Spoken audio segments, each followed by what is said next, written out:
What's good, y'all? Just hit my first trade on these accounts. Literally just got into my dashboard right now.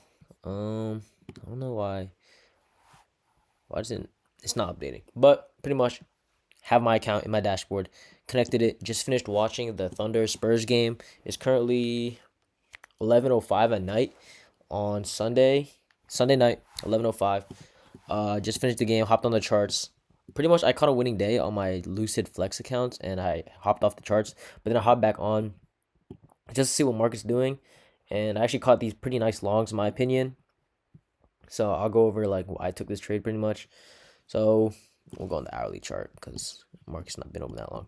But pretty much, if y'all didn't know, the market gapped up. What is this, like 200 points, 100 points?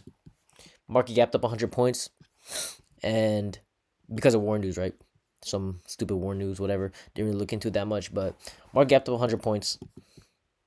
So we're just in completely bullish structure, right? Market does not look like it wants to revisit this gap. It pumped up at market open right here, absolutely pumped up, and just kept continuing to pump up. So why would I fade this?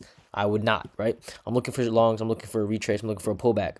So what happened was we opened this hourly gap. There was actually two hourly gaps, I believe so. Yeah, or no, there was only one hourly gap. There's only one hourly gap in this leg. So we literally tapped into it. And honestly, you could have gotten all the way down here, but I wasn't looking at the charts at this point. I literally hopped on the charts like around here, right? So we tapped into this hourly gap. We displaced upwards, pretty much. ES actually took out this high. I'm pretty sure. Let me see. It was this high right here. Oh yeah, ES actually took this out. It was, which high was it? Yeah, this high right here. So ES took out this high already, and we failed to do so on NQ. I don't know, I just got rid of the magnet, but pretty much there was an SMT right here, or a potential SMT, right? Potential SMT right here. Just draw the line so it doesn't look stupid.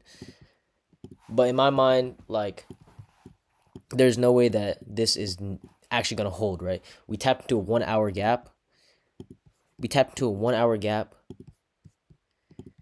And it flipped from red to green, right? It flipped from all the way down here, and it flipped green. So after seeing this SMT, it was like, all right, bro, this is not SMT. It's not gonna hold. This is just lag, right? Pretty much, I got in off this flip right here. Once we started displacing, I entered on this candle. Let me turn on my executions actually. How do I do that right here? Executions. All right. So pretty much, as you can see, I entered right here. It was Asia session, so I only entered with 2 minis at first, thinking that was enough. But low-key, I was only risking like 400. I didn't realize it was only 10, 11 points, so I was only risking like $400. So then I upped my risk, and I put in 4 minis, which is the max on this account, which is kind of crazy. But like, the points-wise, it's not that crazy, right? So I entered off this displacing candle, and my break-even point was that high that we left, and ES already took out. My reasoning for taking out or going break even at this point was the fact that, all right, if both indexes or assets, take out that draw, there could be a chance that it retraces back, right? And I don't want to sit in a trade all the way and it retraces, let's say, from all the way down here and it retraces like here, right? I don't want to be in this trade if it's gonna come back all the way into OTE and then come back up, right? I'd get stop out. I'd probably blow the account, so I just want to break even there. Thankfully, we just ripped straight through it, and we hit my TP. My TP was just on 1 to 2, so I could hit that 1200 mark, because that's the max you can get with the 40% consistency rule. So pretty much that was the basis of the trade. We were displacing, super bullish structure, tapped to a 1 hour gap, flipped bullish. SMT, which was literally just lag, a failed SMT, displacing, and break even was that internal high. So yeah, this is the first trade I took on the accounts. 2 more trades potentially in order to pass them. I'm not gonna look to rush anything, but if I see a trade, I'll take a trade.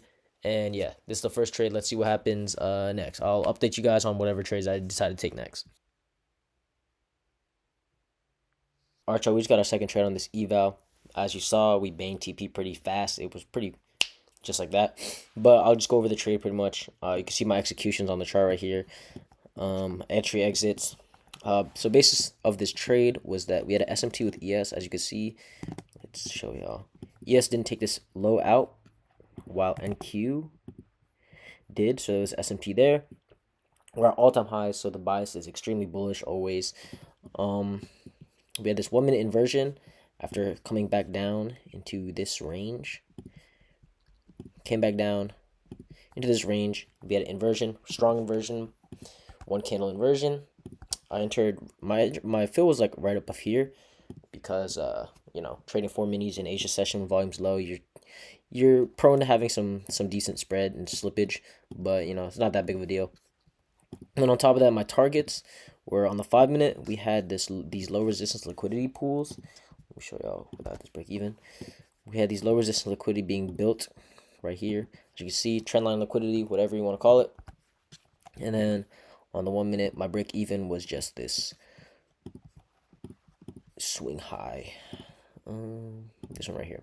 This one my break even. Technically, mechanically, it could be you could go break even after this swing high.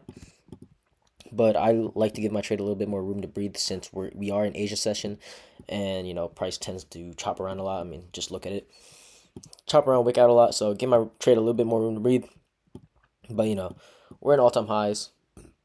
I just want to go long, find a good entry for longs, and yeah, price is absolutely ripping right now. So that's the second trade of this eval. One more trade. I need $620 to pass it, and I should be able to, you know, pass it in 3 trades as long as I hit this next trade.